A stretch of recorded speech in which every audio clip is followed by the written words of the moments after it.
Good morning बच्चों। Class 11th Hindi medium, subject है inorganic chemistry और इनऑर्गेनिक केमिस्ट्री का हम चैप्टर नंबर 3 कर रहे हैं। पीरियोडिक टेबल से संबंधित हमने अलग अलग साइंटिस्ट की बात की थी। पीरियोडिक टेबल बनाने के लिए अलग अलग जो वैज्ञानिक थे उन्होंने अपना अपना सिद्धांत दिया था, जिसके अंदर हमारे जो डोबेराइनर का सिद्धांत और न्यूलैंड का अष्टक सिद्धांत और हमने बात कर ली थी। फिर हम बात कर रहे थे मेंडलीफ की पीरियोडिक टेबल पर भी हमने बात की थी। मेंडलीफ की आवर्ती नियम पर बात की थी हमने, आवर्ती नियम पर बात की। तो अब इसके कुछ दोष रह गए थे, नियम की सीमाएं। हम मेंडलीफ की आवर्ती नियम की बात कर रहे थे, जिसके अंदर हमने मेंडलीफ ने पीरियोडिक टेबल किस तरीके से बनाने की कोशिश की। उन्हें परमाणु भारों को रासायनिक और भौतिक गुणों के आवर्ती फलन माना, परमाणु भार के बढ़ते क्रम में व्यवस्थित करने की कोशिश की, लेकिन इसमें कुछ कमियां रह गई थी। पहली कमी तो हाइड्रोजन का स्थान, हाइड्रोजन का स्थान। तो मेंडलीफ ये डिसाइड नहीं कर सका था कि हाइड्रोजन कहाँ रहेगा, वर्ग नंबर या फर्स्ट ए में रहेगा या 7th ए में रहेगा, ये वो नहीं पता लगा पाया था। हाइड्रोजन का स्थान निश्चित नहीं कर पाया था। और उसके बाद में दूसरी कमी रही थी समस्थानिकों को स्थान। मेंडलीफ समस्थानिकों का स्थान। अब देखिए, वैसे 11th क्लास के बच्चों का कुछ सिलेबस आपका कम कर दिया गया है, तो ये पोर्शन वैसे सिलेबस से थोड़ा काट दिया गया है। बस पीरियोडिक टेबल से संबंधित जो करैक्टर हैं वो है हमारे पास, लेकिन अगर हम पीरियोडिक टेबल नहीं पढ़ेंगे तो उनके बारे में कैसे पता चलेगा।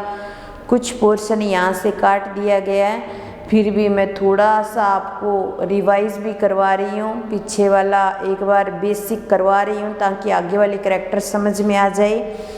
तो कुछ पोर्शन कम कर दिया गया है, इसलिए थोड़ा सा इसको स्पीडली हम रिवाइज कर रहे हैं आगे वाले को। फिर हम इसके बाद में जो सामान्य करैक्टर होंगे पीरियोडिक टेबल के वो पढ़ेंगे। तो बाकी न्यूलैंड का, डोबेराइनर का वो आगे वाला पोर्शन है ना, वो काट दिया गया है। इस पीरियोडिक टेबल को इसलिए बनाया है क्योंकि इस पीरियोडिक टेबल से हमारे सामान्य करैक्टर हैं वो करेंगे हम। तो अगर इस पीरियोडिक टेबल को पढ़ेंगे तभी आएंगे। तो देखिए, मेंडलीफ ने हाइड्रोजन का स्थान निश्चित नहीं कर पाए थे और समस्थानिकों को स्थान भी नहीं दे पाए थे कि कौन सा समस्थानिक कहाँ पर आएगा। तो मेंडलीफ की आवर्त सारणी के अंदर ये कमी भी रही थी। इसके अलावा वो लेंथेनाइट्स व एक्टेनाइट्स को भी सही तरीके से व्यवस्थित नहीं कर पाए थे। लेंथेनाइट्स और एक्टेनाइट्स को भी सही तरीके से व्यवस्थित नहीं कर पाए थे। परमाणु भार के आधार पर उन्हें अलग अलग स्थान दिया गया था, तो सही तरीके से ये भी व्यवस्था नहीं हुई थी। ये कुछ सामान्य कमियां रही थी। इसके अलावा कुछ तत्वों को व्यवस्थित किया तो परमाणु भार के बढ़ते क्रम में, तो कुछ तत्व ऐसे थे जो समान करैक्टर के भी नहीं थे, और कुछ अगर करैक्टर को समान करे तो परमाणु भार में आगे पीछे हो रहा था। अभी पहले कम परमाणु भार वाला आगे आ रहा था और ज़्यादा परमाणु वाला भार वाला तो पहले आ रहा था और कम परमाणु भार वाला बाद में आ रहा था। तो ये मेंडलीफ की आवर्त सारणी की कुछ कमियां थी जिन पर हमने चर्चा की। अब उसके बाद में आती है मोजले की आधुनिक आवर्त सारणी। अब हम बात करते हैं मोजले की आधुनिक आवर्त सारणी, जो हमने ब्लैक बोर्ड पर बनाई है। मोजले की आधुनिक आवर्त सारणी, आधुनिक आवर्त सारणी। जो हमने बोर्ड पर बनाई है वो मोज़ले की आधुनिक आवर्त सारणी है जो हम आज पढ़ते हैं। तो मोज़ले ने अपनी आधुनिक आवर्त सारणी 1913 के अंदर दी थी। इसने जो मुख्य तत्व थे उनको परमाणु क्रमांक के आधार पर रखा था। कैसे रखा था? परमाणु क्रमांक के आधार पर रखा था। तो परमाणु क्रमांक के आधार पर रख के उसने एक आधुनिक आवर्त सारणी दी। तो हम ऐसे कह सकते हैं कि इनके परमाणु क्रमांक प्रत्येक तत्व के भौतिक व रासायनिक गुण धर्म के आवर्ती फलन होते हैं। हम ऐसे कह सकते हैं कि इनके परमाणु क्रमांक जो होते हैं वो प्रत्येक तत्व के भौतिक व रासायनिक गुण धर्मों के आवर्ती फलन हो सकते हैं। तो समान गुण धर्म और समान भौतिक गुण, समान रासायनिक गुण वाले जो तत्व होते हैं उनको बढ़ते परमाणु क्रमांक के आधार पर व्यवस्थित किया। तो इसलिए इस जो आवर्त सारणी के अंदर इन्होंने टोटल आवर्त कितने बताए थे? 7 आवर्त बताए थे। और इस आवर्त सारणी के अकॉर्डिंग टोटल वर्ग थे 18 वर्गों में इसको बांटा था, जिसके अंदर इन्होंने जो पहला आवर्त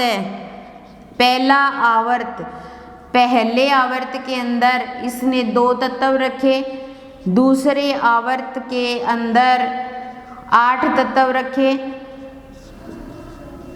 और तीसरे आवर्त में भी इसने 8 तत्व रखे थे और चौथे आवर्त में 18 तत्व और 5वें आवर्त में 18 तत्व और छठे में 32 और 7वें आवर्त में 32। यहाँ तो लेंथेनाइड्स को रखा और यहाँ एक्टेनाइड्स को। ये इनके आवर्त थे जिनको इसने इस तरीके से व्यवस्थित किया। और जो 7वां आवर्त था उसको अपूर्ण आवर्त का रखा था, अपूर्ण आवर्त के रूप में कि विवाद में कोई नया एलिमेंट की खोज होगी तो इसमें रख दिया जाएगा। कुछ स्थान खाली भी था 7वें आवर्त में। ये 7 आवर्त थे जिसके अंदर 1 2 3 4 5 6 7 आवर्त हैं। पहला आवर्त हाइड्रोजन और हीलियम 2 ही एलिमेंट है पहले आवर्त में। दूसरे आवर्त में 8 1 2 3 4 5 6 7 8 और तीसरे आवर्त के अंदर 1 2 3 4 5 6 7 8 तत्व रखे और चौथे आवर्त में इसने रखा 18 तत्व। तो 1 2 3 4 5 6 7 8 9 10 11 12 13 14 15 16 17 18 है ना, 18 तत्व ऐसे रखे थे। चौथे आवर्त के अंदर भी यही सेम 18 तत्व थे, लेकिन 5वें तत्व चौथे में 18 5वें में 18 और जो छठा देखो पहले में 2 रखे, दूसरे और तीसरे में 8 हो सकता है मैंने गलती से पीछे शायद तीसरे में 18 बोल दिया था और चौथे और 5वें में भी 18 थे और छठे में 32 तत्व थे। तो देखो 1 2 3 4 5 6 7 8 9 10 11 12 13 14 15 16 17 18 अटेंस्टेंट यहाँ अटेंस्टेंट आएगा 18 ये। और जो लेंथेनाइट के 14 तत्व थे वो जो यहाँ रखे हुए हैं तीसरे वर्ग से और छठे आवर्त से संबंधित करके 14 तत्व ये रखे, इनको जोड़ें तो 32 तत्व होते हैं। तो इस तरीके से ये हमारी आवर्त की बात हो गई। फिर उसके बाद में इसने टोटल 18 वर्ग बनाए थे। ये 18वां वर्ग था जिसमें इस 2 ब्लॉक को बोला जाता है एस ब्लॉक के एलिमेंट और ये पूरा ब्लॉक जो होता है वो डी ब्लॉक के एलिमेंट होते हैं। इनको अलग अलग ब्लॉक के अंदर डिवाइड किया और ये जो थे वो थे पी ब्लॉक के एलिमेंट और ये थे एफ ब्लॉक के एलिमेंट। इनको अलग अलग डिवाइड किया। जिसमें इसको तो बोला जाता है लैंथेनाइड्स के तत्व, और ये इसको बोला जाता है एक्टिनाइड्स के तत्व। क्योंकि ये पीरियोडिक टेबल आपको पूरी पढ़नी पड़ेगी कि मतलब आपकी केमिस्ट्री का मेन जो कॉन्सेप्ट है यही है, इसको नहीं करोगे तो कोई फ़ायदा नहीं है। एस ब्लॉक के एलिमेंट इस बार भी आपके, कुछ पी ब्लॉक के एलिमेंट इस बार है, फिर पूरा पी ब्लॉक, डी ब्लॉक और एफ ब्लॉक 12th क्लास में भी है। तो अगर आप यहाँ नहीं करते हो तो फिर दिक्कत आएगी। और जो लैंथेनाइड थे उनको तो यहाँ पर रखा था 14 तत्वों को, और एक्टिनाइड्स के जो 14 तत्व थे उनको यहाँ पर रखा था।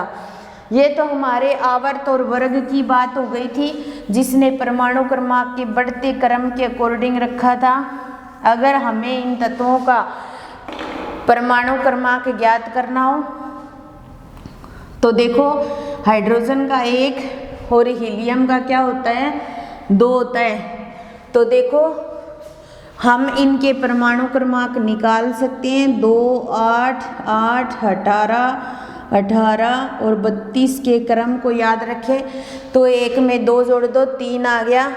3 में 8 जोड़ दो, 11, 11 में 8 जोड़ो 19, 19 में 18 जोड़ो 7 और 37, 37 में 18 जोड़ो 5, 7 और 8 5, 3 और 4 5, 55, 15 और एक असलिन लागी 55 और 87। तो इसका 3 है तो इसका 4 हो जाएगा। 5, 6, 7, 8, 9 और 10। इसका 11 है तो इसका 12। परमाणु क्रमांक 13, 14, 15, 16, 17 और 18। और इसका 19 है तो इसका 20, 21, 22, 23, 24, 25, 26, 27, 28, 29 और 30 और 31, 32, 33, 34, 35 और 36। ठीक है। फिर 37, इसका 38, इसका 39, 40, 41, 42, 43, 44, 45, 46, 47, 48, 49, 50, 51, 52, 53 और 54। और इसका 55 है तो इसका 56, इसका 57, 57 के बाद के 14 तत्व यहाँ है। 57 के बाद में ये 58, 59, 60, 61, 62, 63, 64, 65, 66, 67, 68, 69, 70 और 71। फिर ओपनियम से 72 तत्व स्टार्ट होता है। 73, 74, 75, 76, 77, 78, 79, 80, 81, 82, 83, 84, 85 और 86। 87 आ गया। 88 और 89, 89 के बाद में थ्योरियम से 90 नंबर तत्व यहाँ स्टार्ट होता है। 91, 92, 93, 94, 95, 96, 97, 98 और 99 और 100 और 101, 102 और 103। फिर यहाँ से 104, 105, 106, 107, 108, 109, 110, 111, 112, 113, 114, 115, 116 और 117 और 118 तत्व थे, जिसके हमने परमाणु क्रमांक लिख लिए हैं। जो 100 से अधिक के एलिमेंट है ना, उनके परमाणु क्रमांक को वैसे आपके काट दिया है, ये कैसे लिखते हैं फिर मैं थोड़ा सा बता देती हूँ। 0 के लिए नील, 0 के लिए क्या लिखा जाता है, नील, यानी कि 0 को आएगा तो n लगाएंगे। 1 के लिए n, 2 के लिए बाई और 3 के लिए ट्राई और 4 के लिए क्वाड और 5 के लिए पेंट और 6 के लिए हेक्स और 7 के लिए सेप्ट, 8 के लिए ओक्ट, और नो के लिए इनो, ये लगाते हैं अपने, ठीक है, इन लगाते हैं भाई। देखो अब हमें 101 तत्व का लिखना है, तो एक के लिए एन, फिर डैश, फिर नील, ठीक है, और फिर एन, ठीक है, और अब एन, और लास्ट में नाम के पीछे क्या लगाना, IUM, तो IUM, तो एन नील यूनियम, तो एन नील और यू ऐसे लिखते हैं। जैसे 105 का लिखना है हमें, तो एन नील, और 5 के लिए क्या लिखेंगे, पेंट, तो पेंटियम, तो हो जाएगा UN और P, ठीक है। जैसे 115 का लिखना है हमें, तो N